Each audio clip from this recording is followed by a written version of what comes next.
Hi all. Let's do another one of these how to start a band videos. This section is about stage presence, and then also in this section we'll go over the vibe. I'm no expert at these topics, but I just want to make you aware of them. Stage presence is like when you get on stage and people know you're there. It's like a larger than life appearance. How do you develop stage presence? In general, just be yourself. Try to show your personality on stage. You show your personality on stage through talking between songs. You just want to show that you are a cool person. You have to learn to work the crowd, how to talk to the audience, get a reaction from the audience, But don't be fake. Don't be a fake entertainer,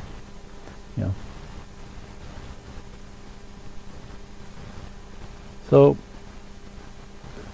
the whole music business thing, getting popular, it's all based on the vibe. Of course, music and the songs are number one,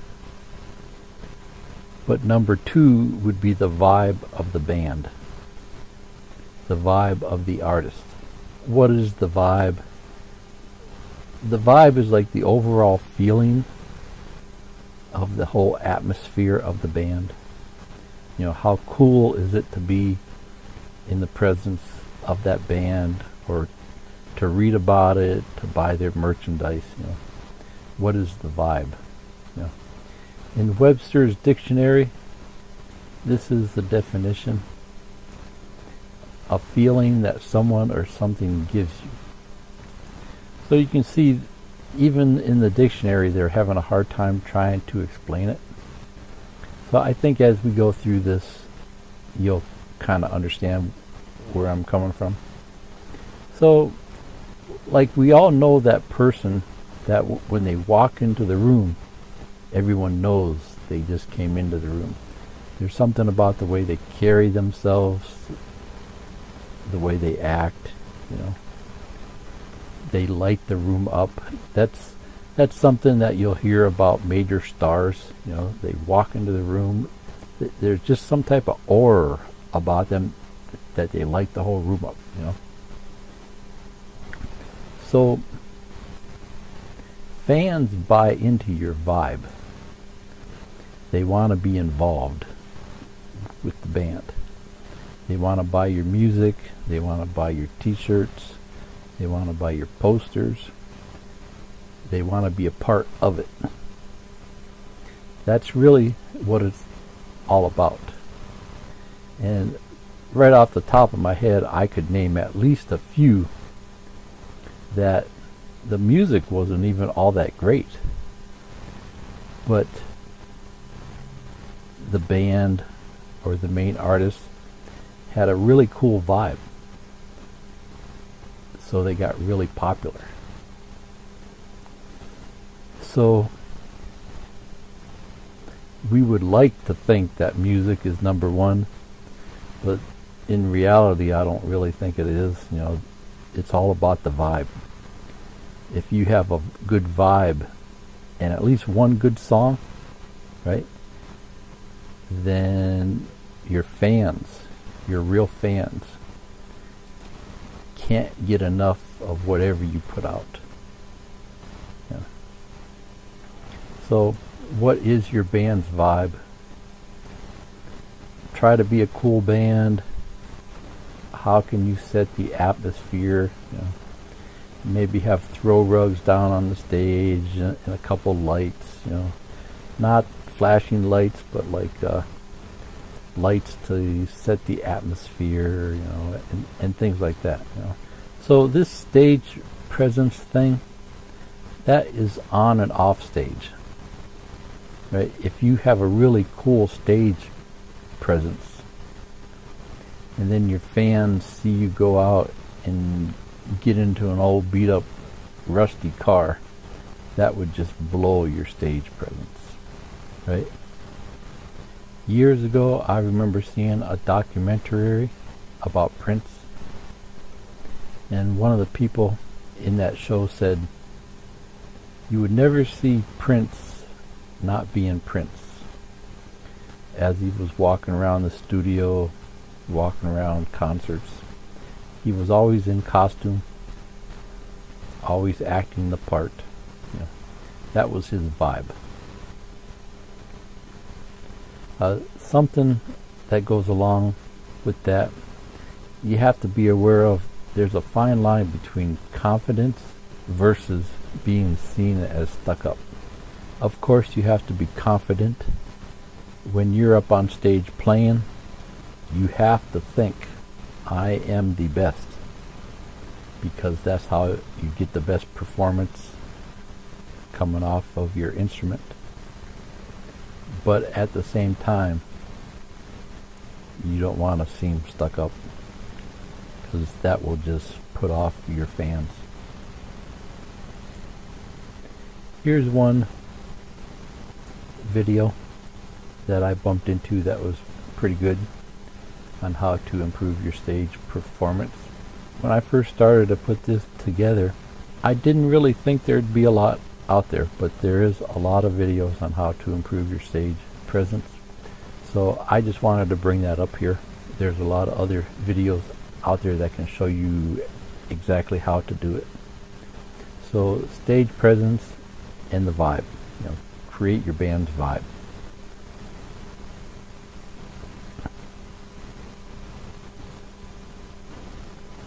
Okay, next section. Only take advice from people doing better than you. I'll say that again. Only take advice from people doing better than you. Don't hang around your small town and take advice from bums with an old guitar, or they may not even own an instrument, but they call themselves a musician. Don't take advice from idiots with a guitar.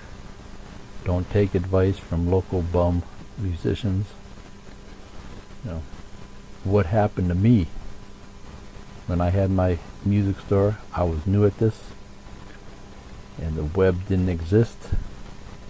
We had books, but not Amazon. I had to go to a local bookstore, or I had to go like 30 miles away to the mall and check out the books at the mall. But most of my knowledge about making it in the music business came from sitting around with some of the older guys who'd been doing it for years. And what I found was, while they might have meant well, they really didn't know what they were talking about. How do you make it in the music business? What are the real steps? There's no mystery. There's no hidden secrets. There's logical steps that you take that will get you to where you're in the music business. Now, of course, your songs have to be good to get you to the top, but that's a whole nother story. So these days we have Amazon's, all kind of videos on YouTube. Read the books, read the articles, order the books. You can get free books at the library. Find the books you want to check out on Amazon, and then go to your library and order them. If they don't have them at that library, they can order them and get them from other libraries in your area. And these days you can do it all online. Get your library card, log into your account, and order the books.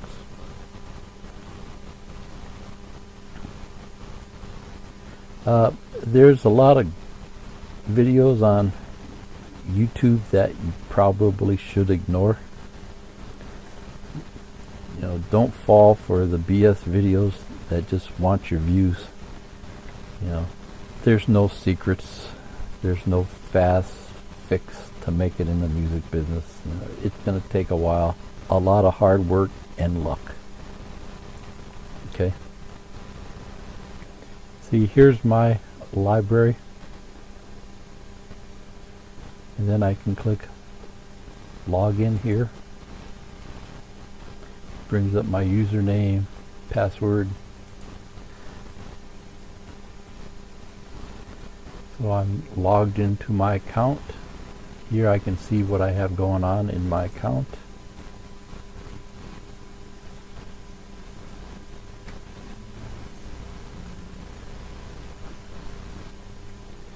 So here's the books I have checked out. You can also get books through your library as PDFs. But here you can search. We'll say music business.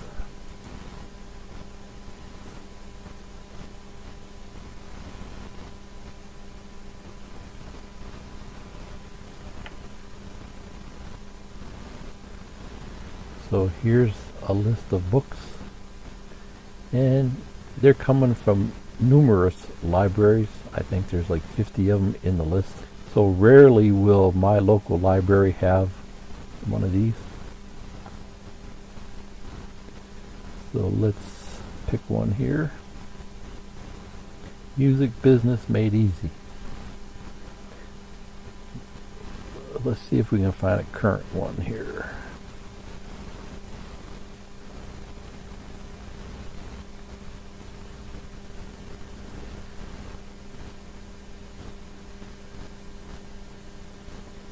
Music Business for Dummies.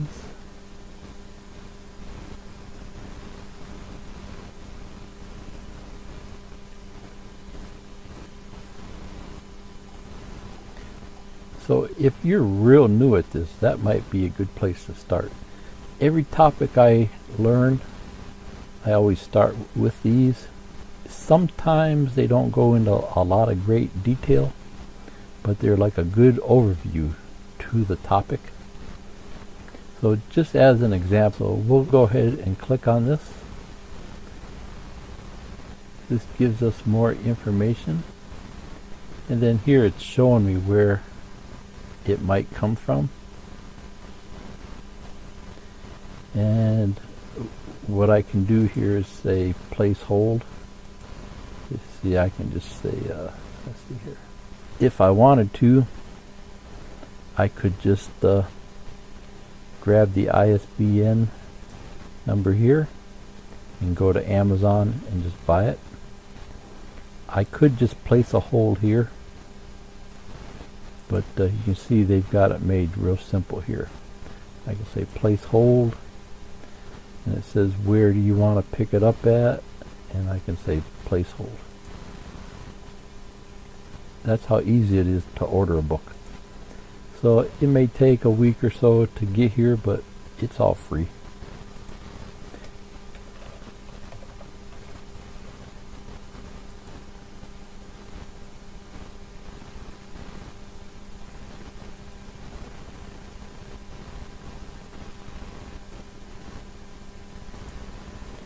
This one here by Passman, that's kind of like a law book about the music business.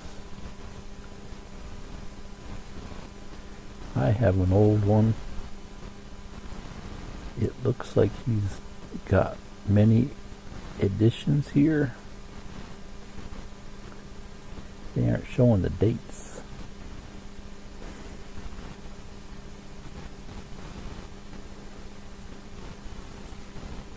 Here's one as a PDF, EPUB. Here, 1994.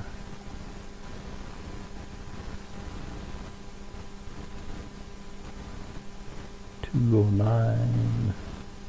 This must be a newer one here. Let's check this out.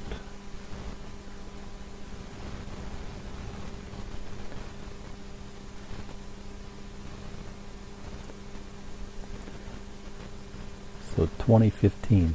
That's real new. You can say place a hold. I pick it up at my local library. Place hold. Okay. For my library, you can pretty much will order as many as you want. See, let's check this one out here. This one is HTML or Kindle or Adobe EPUB.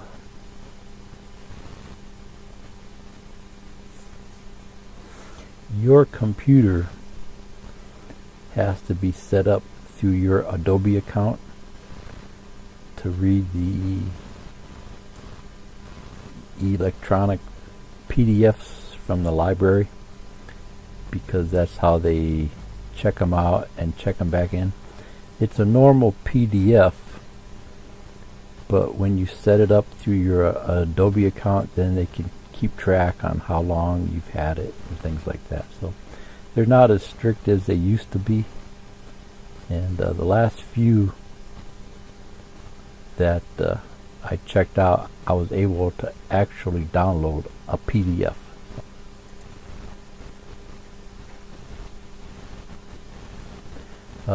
Overdrive is another way to read the PDFs online. And there again, last I knew, you had to download a small file. That's how it attaches the PDF to your library account. So it takes a little bit of reading to set up. Only takes about a half hour or so, and then you're able to read all of the PDFs online. So let's see. Let's try this placehold. Placehold.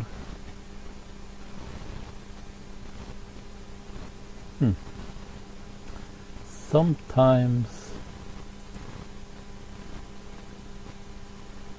even though it's an electronic file, they only allow like 5 people at a time to view it. So you still have to wait for somebody to return theirs. It's returned electronically, you know. They don't, last I knew, they don't let 100 people view a PDF, which it doesn't make any sense to me, but that's the way they do it. So I think that's what's going on there. Then if we go back to my account,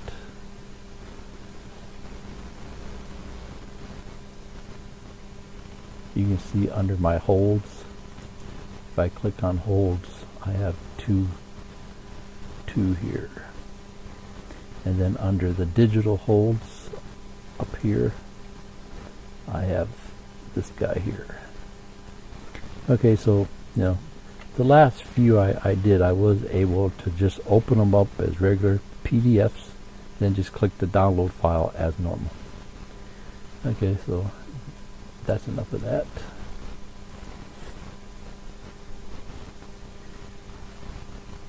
Okay, so next section, should you go to LA? Well, that's kind of a tricky question to answer.